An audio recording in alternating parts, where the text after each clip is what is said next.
Hola. ¿Escuchan? ¿Escuchan, chicos? Sí, Sí, sí, sí, Pablo se escucha. Perfecto.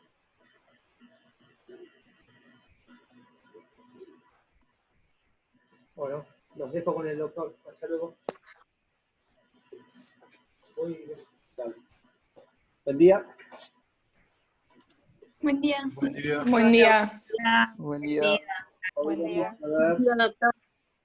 vamos a ver semiología neurológica. Ustedes saben que neurología es lo último que se da en todos los programas, es lo menos que se estudia y parece ser lo más difícil, según dicen los alumnos. Entonces, la idea es que en esta clase ustedes aprendan, porque ustedes van a tener otras materias como es neurología, neurocirugía, en la cual solamente van a ver las enfermedades. Acá es la única oportunidad que tienen para aprender lo que es la semiología neurológica, porque no la van a ver en las otras dos materias que versan sobre neurología. Como vimos en la semiología respiratoria, cardíaca, abdominal, la sistemática era inspección, palpación, perfusión, aplicación. En neurología, el orden para el examen neurológico es distinto y es lo que vamos a tratar de intentar de explicar en el día de hoy. Desde el punto de vista, hay mucha gente que se quiere acoplar. Desde el punto de vista de la historia y el examen neurológico, ustedes saben que siempre comienzan con el interrogatorio, siempre después pasan por la inspección. En neurología esa parte también se sigue, pero después hay una serie de ítems que son distintos al resto de los exámenes semiológicos. Lo que hay que determinar al final de todo esto es si hay una lesión. Lo primero que con el interrogatorio ustedes determinan si verdaderamente hay una lesión en el sistema nervioso central o periférico, en el cual cuando ustedes establecen que es de origen neurológico, hacen un diagnóstico sindrómico. Por ejemplo, viene un paciente que no puede caminar. Bueno, las causas pueden ser múltiples, pueden ser de origen articular, pueden ser de origen vascular, y si determinan el origen neurológico, bueno, ustedes lo primero que están haciendo es el diagnóstico sindrómico. Cuando tienen ubicado que la afectación es neurológica, tienen que determinar el nivel o la estructura neurológica implicada. A eso corresponde el diagnóstico topográfico. Posteriormente siguen para analizar la causa, la etiología, el diagnóstico de la afectación esa neurológica y por último establecen el tratamiento. Esta es una sistemática que se sigue en neurología y también en el resto de las enfermedades. Ahora vamos a pasar a lo que es estrictamente el examen semiológico. Una vez hecho el interrogatorio, la anamnesis, determinado que es una afectación neurológica, vamos a hacer el examen físico. Y para hacer el examen físico neurológico tenemos que seguir estos pasos que son distintos al resto del examen físico de otros órganos. Entonces, comenzamos con el examen de la facies, la actitud en decúbito supino, si el paciente está postrado, y la actitud en la marcha, establecer el examen neurológico de los pares craneanos, la motilidad pasiva y el tono muscular y el trofismo que van, se evalúan en forma conjunta, la motilidad activa y la fuerza muscular también. Pasamos después a la sensibilidad superficial y profunda, pasamos a hacer los reflejos osteotendinosos, cutáneos mucosos, cutáneos abdominales. Ustedes van a encontrar que los reflejos también se pueden dividir en superficiales y profundos. Después, el análisis de la praxia, la ataxia y el lenguaje, determinar si existen movimientos anormales, determinar los signos meninges y por último, la conciencia y el estado mental, que eso los van haciendo mientras van haciendo también el interrogatorio. Bueno, vamos a comenzar en forma ordenada, entonces, todo lo que corresponde a esta sistemática de la semiología. ¿Qué es el análisis de las facies? Bueno, las facies son determinar si existen modificaciones en la morfológicas, en la mímica, causadas por alguna enfermedad. O sea, lo que nosotros tenemos que observar es la cara del paciente y ver si esa alteración en la morfología de su rostro corresponde a una enfermedad neurológica. Y así tenemos distintos tipos de facies neurológicas.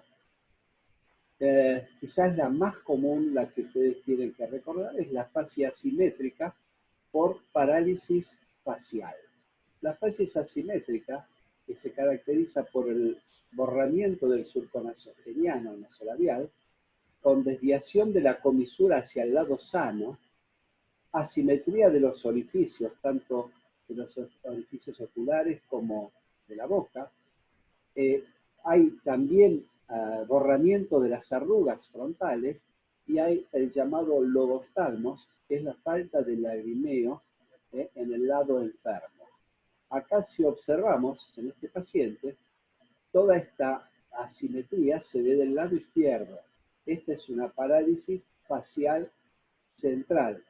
Logoftalmo, falta de lagrimeo, borramiento del surco nasogeniano, de las arrugas frontales y desviación de la comisura labial hacia el lado sano. Si observamos en esta otra figura, el paciente también tiene desviado la comisura bucal hacia el lado sano, tiene borramiento del surco nasogeniano y tiene alteración de la hendidura ocular y, por supuesto, el orificio bucal. Esta simetría es característica de la parálisis facial. Pero si vemos esta figura, no tiene alteración de las arrugas frontales, o sea que es de la mitad inferior de la cara. Ya acá podemos decir que cuando está afectada toda la mitad de la cara, frontal, orbicular y orificio bucal, ahí pensamos en una parálisis facial central. Cuando es de la mitad inferior de la cara, es una parálisis facial periférica. En esta paciente observamos lo mismo, cómo se desvía la boca hacia el lado sano, el ojo izquierdo no se puede cerrar bien, las arrugas frontales están perfectamente simétricas y hay aborramiento del surco nasogeniano. Esta es de la mitad de la cara inferior, es una parálisis facial periférica. Y acá tenemos otra parálisis facial, pero que tiene alteración de los surcos frontales, no se cierra bien el ojo. Cuando ustedes le dicen al paciente que cierre el ojo paralizado no se cierra bien, se ve lo blanco del ojo, que es la esclerótica, y el ojo se desvía hacia arriba en la parálisis facial. Esto se llama signo de Bell,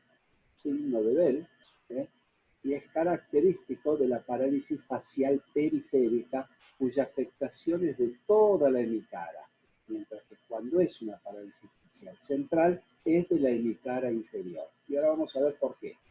Entonces, observemos acá la típica parálisis facial periférica de Bell, en la cual se ve la esclerótica al cerrar los ojos y el globo ocular se desvía hacia arriba.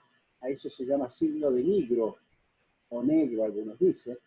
Hay borramiento de las arrugas frontales de la hemicara paralizada, y hay borramiento del surco nasogeniano y desviación de la comisura labial hacia el lado sano. La parálisis facial de toda la hemicara, repito, es la parálisis facial periférica. La parálisis facial de la hemicara inferior es una parálisis facial central.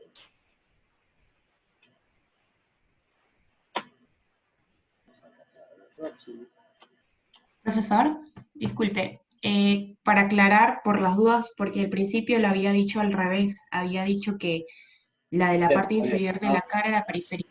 Bueno, ahora acá está la explicación, es verdad. Ok.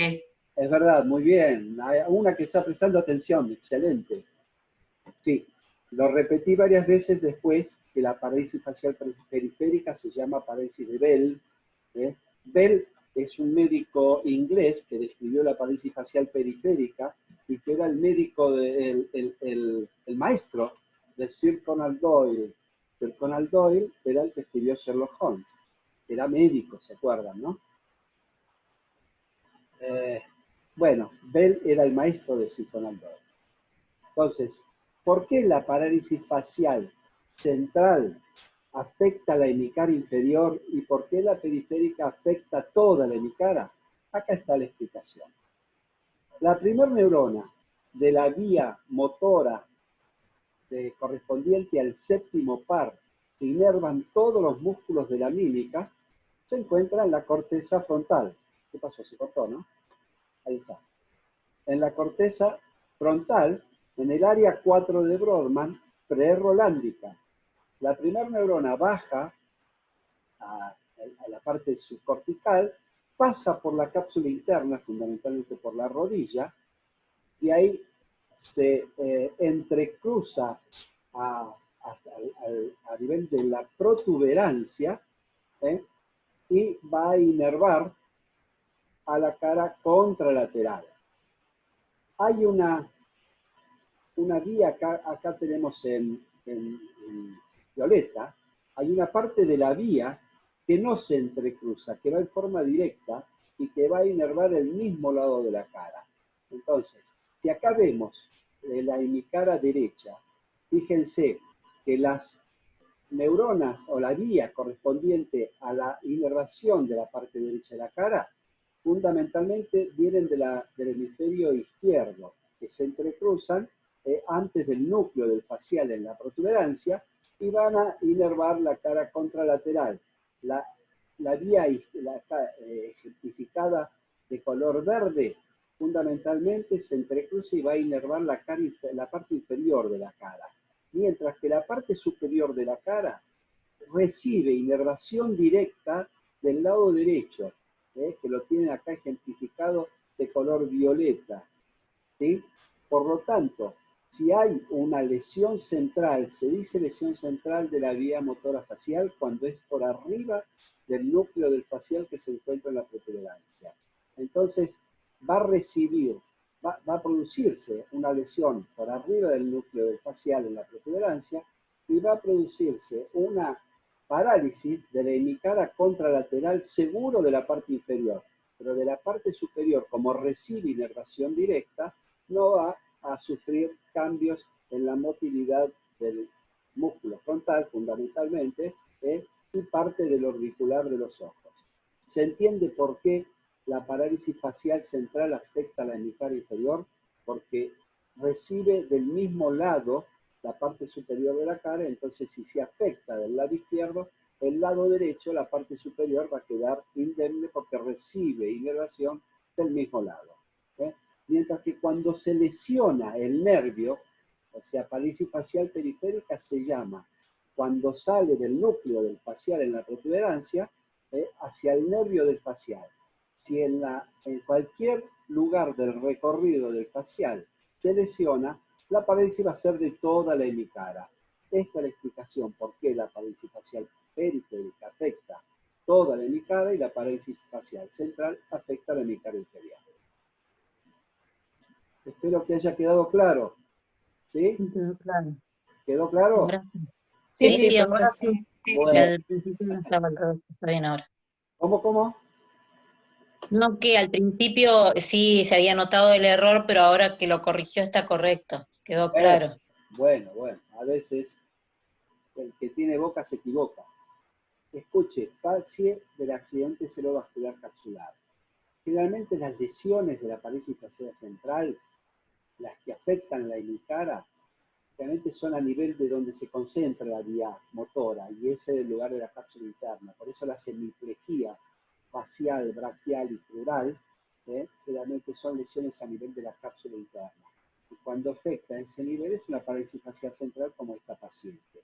Si ustedes ven, la boca se desvía hacia la izquierda, no se puede cerrar el ojo bien y tiene borrado el surco nasogeniano del lado derecho. Por lo tanto, acá y la parte superior del frontal no tiene alteración de las arrugas frontales. Esta es una parálisis del hemisferio inferior por una afectación central, es una parálisis facial central. Característicamente, entonces, si el paciente está con alteración del estado de conciencia, lo que va a hacer es una elevación de la mejilla del lado sano, tiene lo que se llama fumador de pipa, y tiene borramiento del surco nasogeniano y se alorrea del lado afecto porque no puede cerrar la boca. Vamos a otro tipo de fascia que es muy característica y la van a ver frecuentemente, que es la fascia parkinsoniana. Característicamente la fascia parkinsoniana es la fascia inexpresiva, no tiene mímica, es un paciente con la mirada fija, la piel lustrosa por la seborrea entre los surcos nasogenianos y a nivel frontal. Ustedes lo tocan y es una piel grasosa. Es bien lustrosa, tiene la boca entreabierta, el parkinsoniano, y a veces fluye saliva por las comisuras. Esta es característica fase parkinsoniana, inexpresiva con la mirada fija. El Parkinson, acá lo ven, este es un gran boxeador de la historia del boxeo, que es Mohamed Ali, que también sufrió Parkinson traumático por los golpes. Y característicamente el Parkinson, la enfermedad de Parkinson, es una alteración a nivel de la sustancia negra, en la cual se ve acá despoblada de neuronas secretoras de dopamina, que es la afectación que caracteriza al Parkinson. Entonces, acuérdense de esta fase parkinsoniana. Otra de las fases que pueden encontrar es la fase pseudovulvar, una fase que en realidad es una expresión emocional, es una alteración de las emociones. Un paciente que se ríe y llora sin causa, por motivos triviales o neutros. O sea, no existe motivo y el paciente tiene crisis de llanto que a veces se confunden con la depresión, pero realmente la depresión es prolongada. Estas crisis de llanto de los pacientes con pseudovulvar en realidad es de pocos minutos y cambian del llanto a la risa. Estas fases pseudovulvar generalmente son lesiones a nivel del sistema nervioso central, acompaña la esclerosis lateral amiotrófica, acompaña la demencia senil, acompaña a traumatismo, puede ser causada por problemas vasculares. En realidad es una alteración de la emocionalidad. Fase pseudovulvar. El paciente acá también parece tener la omega melancólica, que es esa arruga a nivel frontal, que tiene la forma de una omega, que es una letra griega, a este nivel. Fase pseudovulvar. 50% de los pacientes con esclerosis en placa también pueden ser, de la esclerosis lateral amiotrófica, también puede ser la esclerosis en placa. Después ustedes ya lo van a ver, lo que es la esclerosis lateral amiotrófica, que en realidad es una enfermedad que afecta a la motoneurona superior e inferior, degenerativa. Disculpe, doctor. Sí. Hay gente que está esperando para ser aceptada, para entrar. Participante 38. Admitir. Ahí los admití. Creo que entraron, ¿no? ¿Sí? Bueno, ahora me fijo. Fíjate, si no me avisás, porque yo esto a veces no aparece acá. Bueno, la otra de las fases que tienen que reconocer desde el punto de vista neurológico es la fase miasténica.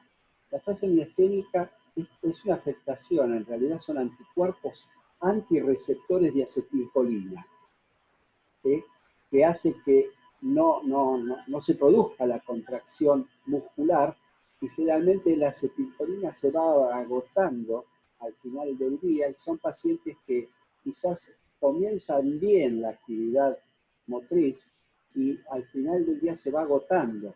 Entonces, claramente afecta a los párpados, puede afectar a la zona vulvar, al resto del músculo, de los músculos somáticos, pero que característicamente tiene caída de los párpados. Entonces, ¿qué hace el paciente para poder mirar?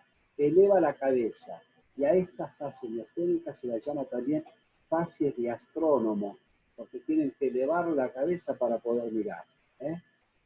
tiene inmovilidad de los ojos, pueden tener diplopía. ¿Por qué? Porque también afecta a los músculos oculares, recto externo, recto interno, recto superior, inferior, oblicuos, y eso hace que no se muevan bien al dirigir la mirada, y el paciente tiene visión doble. Y por supuesto puede tener también inexpresividad. Entonces, fascia miasténica. Acuérdense, fascia de astrónomo. Hay otra fascia también que tienen que reconocer, que es la fascia encefálica. Desde el punto de vista del estado de conciencia, uno puede estar vigil, puede estar somnoliento, puede estar soporoso o estuporoso, y en coma. Son los 4 niveles del estado de conciencia. Vigil, somnoliento, estuporoso y en coma. Obviamente el paciente con una fascia encefálica, como tienen un proceso que afecta todo el cerebro, generalmente son encefalitis virales, el paciente tiene un aspecto que es de un estado somnoliento, estuporoso, que requiere un estímulo para poder abrir los ojos o responder. Esta es característica fascia encefálica. Otra que deben reconocer es la fascia de los pacientes que tienen afectado el nervio simpático. El simpático se puede afectar en cualquier lugar de ese trayecto a nivel de, ya sea del cuello o a nivel del tronco encefálico.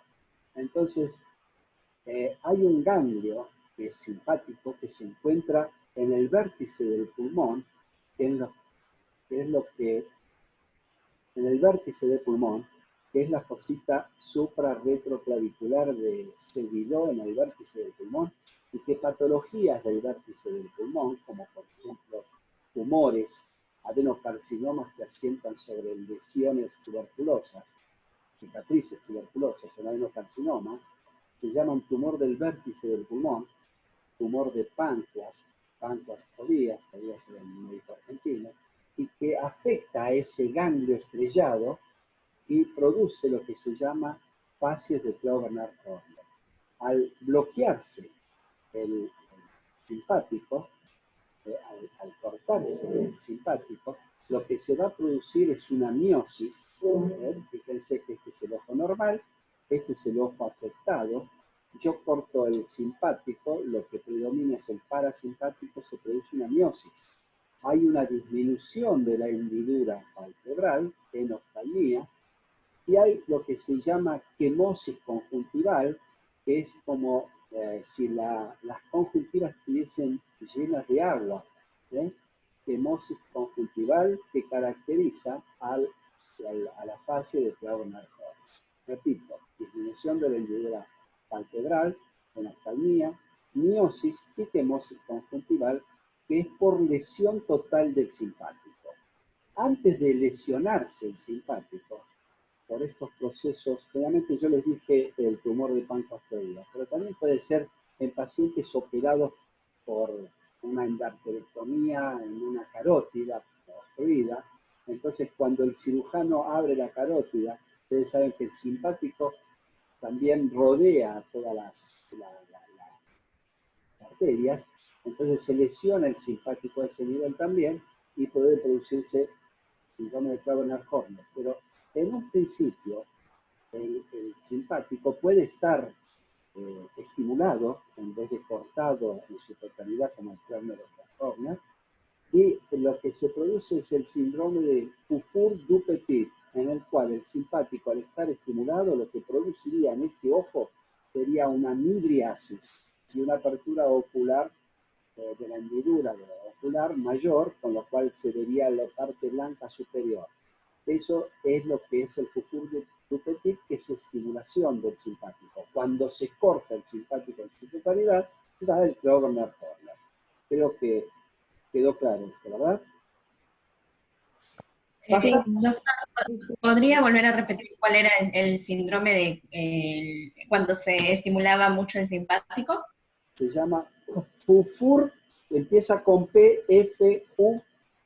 F-U-R, Dufour-Dupetit.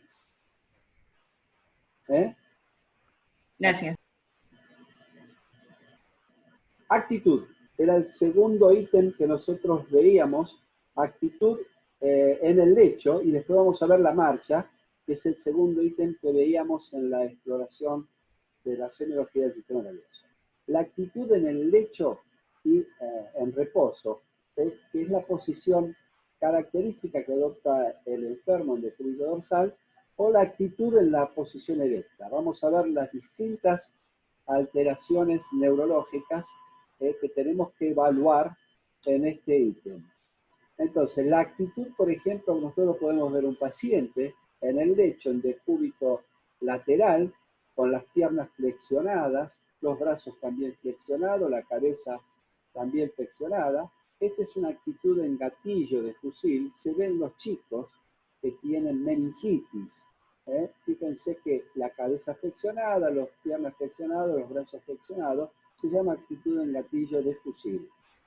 También podemos encontrar al paciente en decúbito dorsal haciendo un arqueamiento de su columna dorsal y con extensión de brazos y piernas. A eso se llama actitud en opistótonos. Esto lo vamos a ver después en lesiones cerebrales, lo vamos a ver en el tétanos, la actitud esta de opistótonos, que es el cuerpo del paciente que toma la forma de un arco. Por hiperextensión de los miembros superiores, miembros inferiores y arqueamiento de la columna. En opistótonos, en gatillo de fusil. ¿Qué otra actitud en la cama? Bueno, tenemos que evaluar a los pacientes en coma. Los pacientes en coma se evalúan a través de, realmente están o estuporosos, o están vigil, o están en coma, o están soporosos. Todo eso se evalúa por la escala de Glasgow. La escala de Glasgow es evaluar la apertura ocular, que sería 4 puntos, ver la respuesta verbal, que serían 5 puntos, y ver la respuesta motora de los brazos y las piernas, que serían 6 puntos. O sea, cuando un paciente está normal desde el punto de vista neurológico, tiene 15 puntos. Si existe alguna lesión neurológica, entonces ustedes lo van a evaluar en base a este esquema de evaluación, que es apertura ocular, acuérdense, desde arriba hacia abajo. Ojos, 4 puntos. Verbal, boca, 5 puntos. Y miembros, 6 puntos. ¿Cómo se evalúa esto? Bueno, si el paciente abre los ojos en forma espontánea, son 4 puntos. Si uno le tiene que hablar, dar órdenes para que el paciente abra los ojos, es 3 puntos. Si la apertura de los ojos se hace al dolor, 2 puntos, y si no responde, 0 puntos. Del punto de vista de cómo moviliza los miembros, bueno, si obedece a todos los movimientos, a todos los requerimientos del médico, 6 puntos. Si localiza el dolor, 5. Si retira el dolor al comprimirle la cutícula, la uña, es 4 puntos. Cuando el paciente tiene una respuesta en extensión de los miembros y de los brazos, esta es una actitud de descerebración, y cuando esta actitud de descerebración ya me está diciendo que hay una lesión a nivel del tronco encefálico, y cuando hay una actitud de flexión de los miembros superiores, formando como si fuera una C, decorticación, que serían 3 puntos. Descerebración 2 puntos, decorticación 3 puntos. Esto lo vamos a ver con más detalle. Y después 5 puntos en la respuesta verbal, si responde a todas las preguntas correctamente, son 5 puntos. Si responde en forma desorientada, 4 puntos, si en palabras inapropiadas, 3 puntos, y si a los sonidos, emite sonido, 2 puntos, y si no responde 1 punto. Esta es la escala de Glasgow que se utiliza de rutina en los pacientes en coma. Hola, sí, en los pacientes en coma. Acá la tienen más especificada, lo mismo que dijimos antes. Esta era la actitud que le decía de descerebración, y esta es la actitud de decorticación. Fíjense que en la descerebración nosotros encontramos al paciente con las piernas extendidas, la flexión plantar y en aducción en los miembros inferiores, los miembros superiores también extendidos, y como si fuera retorciendo el puño, todo en extensión. Esto es de celebración, y lo que me está diciendo a mí que hay una lesión a nivel del tronco encefálico. Ana, Por favor. Cuando es Alejandra Toledo, ¿puedes apagar tu micrófono? Se escucha todo, por favor. Ok. Cuando es decorticación, entonces les decía, los miembros inferiores son extensión y flexión plantar, pero los miembros superiores están flexionados, y esto me está diciendo que hay una lesión bien a nivel cortical.